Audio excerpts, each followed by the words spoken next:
Page 120, Blue Mood. At the top of the page, they're introducing you to a type of pedaling we haven't had yet, and the indication for it.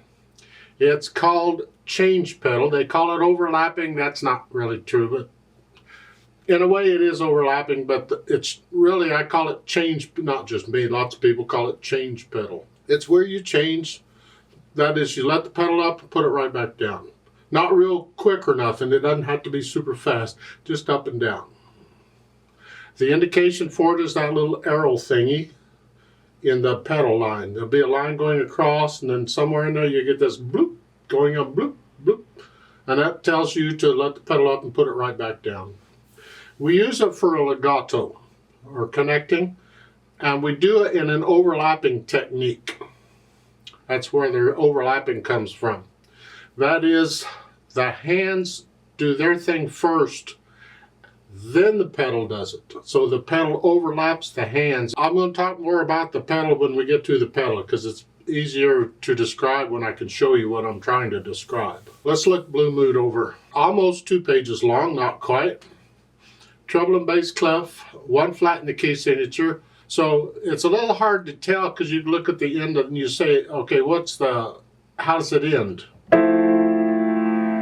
Well, that was delightful. But I'm going with the left hand. We have an F chord. I'm going to say this is an F major. See, normally most pieces will end on their 1 chord. So if you want to know the key they're in, you go look at the end and see what the chord is. Not all pieces end on their 1 chord. They don't have to. But it is a way to tell. Otherwise, you got to get into the piece and listen to it, and you can hear whether it's the harmony for that chord or for that key or not. And it's a 4/4 time. So moving right along. Right hand first. So make sure we got the notes and the rhythms and all. You're starting out here. That puts your hand here to start. Not going to stay here, but you're starting here. So it's 1, 2, 3, 4. Then bring the thumb under. We just changed hand positions. And if you can do the scales, that bringing the thumb under like that should be easy because you get it in the scales. Let's go down to second line, last measure. Again, it's 2-1. And on these C's, it's 5-3-4. We want to change hand positions. And we can use repeated notes to do it. I've said this before. I like using different fingers on repeated notes. Now, not everybody does. Some people say, I don't want to do that. I'm just using the same finger. Well, you have a 5th finger, and you need 5th finger for the E, so you need to change something. I can go directly from 5 to 3, and I'm there. But out of practice, I would encourage you to do the 5-4-3 and get to where you can do that without looking eventually. It will really come in handy. And then going on after the rest, you come up again, you're here. Page 121. And then during the rest you come down. That pretty much do that again. Left hand's got the chords. You got the F chord. You got a G minor chord. It's a G minor chord. Remember, that's G major. That's G minor. You see up above the staff where they have the names of the chords, and above that G minor chord is a G with a little m. Remember, little m is for minor. Capital M is for major, or they just leave it off. Like at the beginning, there's an F above the staff. Well, it's F major. The major is implied. You don't have to put an M there for major. It's implied. But if it's minor, you got to put the little m to tell them that. So, yeah. And then C chord going on, second line. Let's go over to page 121. You have the F chord, and then just bring it up. It's like a 4 chord. And then they want for the last measure, B flat, D flat. And you can go ahead and come up here because both of these are black keys, so you'll fit. That's all. And then back to the F chord. Now, last line on page 121, it's D minor chord. And then you got to come up to a G minor chord, and then down to a C chord, and then up to an F chord. Moving around quite a bit there. You'll have to look at the keyboard for that, I'm sure. But that's all right. Just try and you just lift up and move. You're leaving your hand pretty much in that position. You lift up, try and get the notes down at the same time if you can. It's hard to do. Put the hands together. Well, at the beginning we're here. And then here. Now remember, I'm going to connect this right hand here, but I got to lift up here. So I'm only lifting in the, don't lift up both hands. Don't do this. Just because I lift up here, no. Keep the right hand down. Here.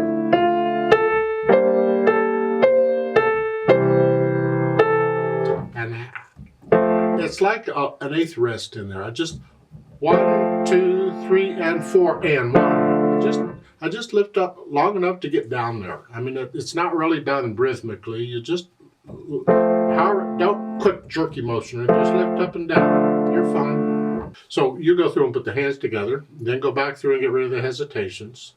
And then we can think about the articulation. It slurs.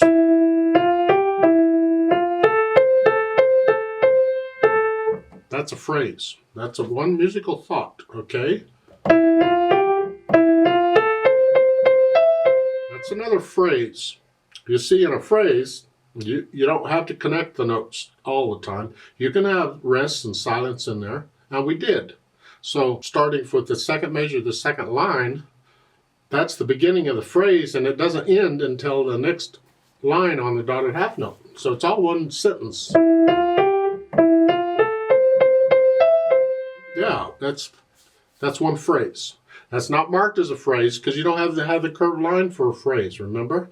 But they have the slur lines to tell you to connect the notes. And going on is... See, all of that's one phrase. That's one musical sentence. But it's not all connected because you got rests. That's what a good example of phrases and the difference between a phrase and a slur. Here it looks like you have to lift up between the phrases because you got rests. And the left hand play it as connected as you can. You can't because they're chords and you can't connect them, but do the best you can. Then the dynamics apply to the melody, which is the right hand. Mezzo piano, whatever you think moderately soft is. Sort of soft. Gentle. And you're staying there until the last measure of page 120, you come up to moderately loud. Whatever. It's just a little louder than that.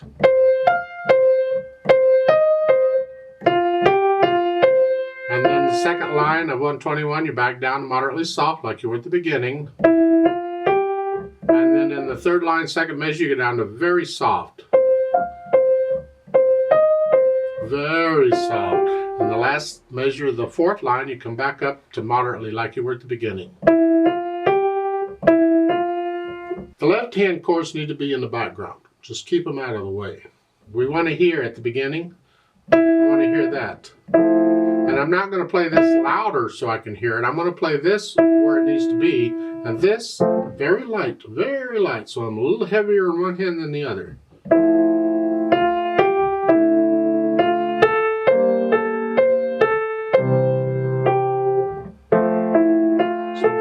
So keep the left hand in the background. As far as speed goes, andante con rubato. Well, ain't that fun? The asterisk is for the footnote. Forget the asterisk. Andante is a casual stroll. It's not slow. Just a casual, whatever you think a casual stroll is. Just a... It's not the speed of the beat. It's the overall feel of it. Con means with. Rubato is a type of interpretation where you give and take on the tempo just a little bit or the melody. And there's different kinds of rubato, and I've never been very good at any of them. You have to be careful with it because if you don't do it right, it just sounds like you can't keep a beat. It sounds terrible. That's the way I do it. The idea is the overall beat remains the same, whatever it is. But the melody, you can speed up and slow down a little bit. Jazz singers use rubato all the time. They just, all the time, you hear it. You know, I mean, it's just part of their interpretation. So it's here. Every note's not going to come on a beat. Some will go a little faster and others go a little slower, but overall the beat is going to remain the same. You have to experiment. You got to get into the music and feel the music where you can feel the rubato. So I can't tell you, do this and slow down here and speed up and feel it. If you don't feel it, don't do it. Don't do any rubato. So for the purpose of this video and this lesson, I'm not going to do any rubato. We're going to keep things on the beat pretty much. Now let's talk pedal. See the pedal markings, and they give the little arrow for the change pedals. And they're changing it with the harmony. That's normal. You would change the pedal with a harmony because we don't want to mix the harmonies. If we do, it sounds terrible. It's like this. It just all runs together. So we change pedal with the harmonies. I mean, there's other times we change pedal also, but I want you to understand, generally when you're changing harmony, you're changing chords, you'll change pedal. Because the pedal indication may not be marked. You have to try and figure it out. Well, it's overlapping pedal. It's lag pedal. It's got different names. Legato pedal. The idea is you do the hands first, the notes first at the beginning. Push the note down and then the pedal. We've done this before. But when I go to change the pedal, it'll be right after I play the notes. So there's a little overlap, just a hair of overlap. The ear doesn't mind because it doesn't last very long. This ensures there's always sound, because if you're a little bit off on when you change the pedal, you might change it too early and you lose sound or something. So we overlap the pedal, and they're doing it throughout here.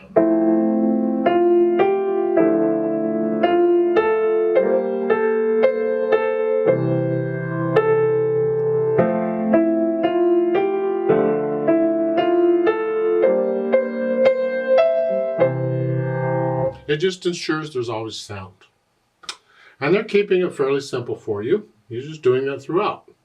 Well, the problem is that when you use pedal, you need to understand why you're using pedal and the effect it has on the sound. That's why we learn the piece without pedal first, so we can hear it properly and we know the fingers are in the hands are doing what they need to do. Because we're not going to use the pedal to cheat. Bad habit. Now, normally I would tell you lift the pedal up at the end of a phrase so we hear the phrasing. We can do that here, but I don't know if I want a whole beat silence or not. To me, this is flowing at the beginning is very nice and gentle, and we got sound coming and it's just flowing along nicely. I don't know if I want a whole beat silence in there, just nothing. So I think what I will do is I will lift the pedal up like I normally would at the end of a phrase, where you lift it up just so you just get a little bit of silence so you can tell it's a new phrase, and that's it. So at the second line there, the hands come up, but the pedal comes up right before I play the note. Just so it's like taking a breath. So there's a little speck of silence.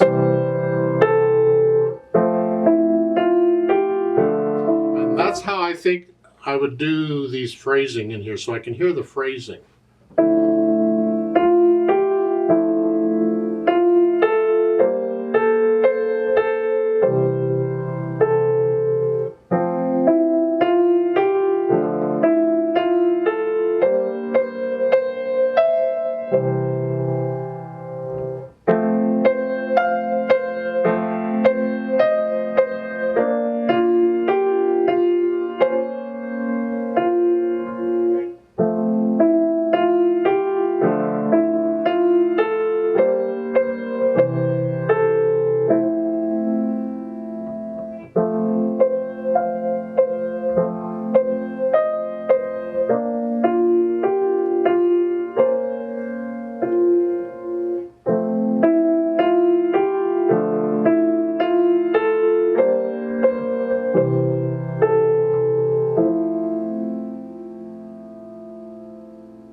The fermata at the end, you just hold that out as long as it feels right.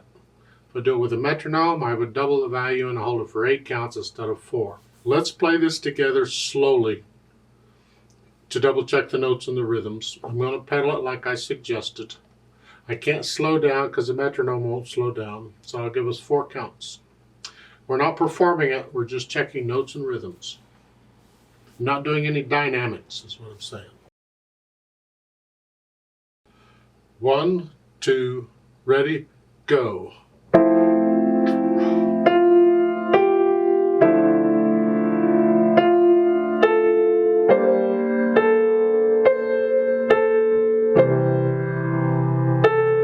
Rest.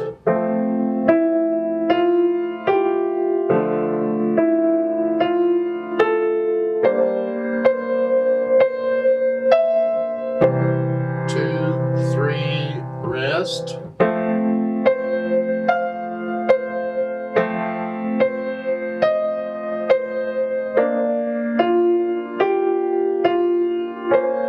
2, 3, rest.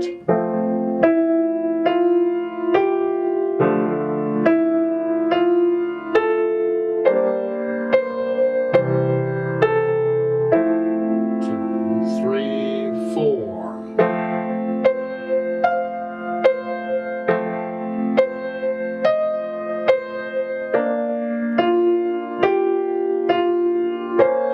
2, 3, rest.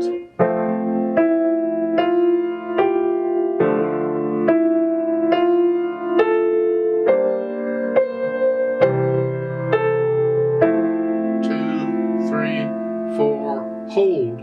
2, 3, 4.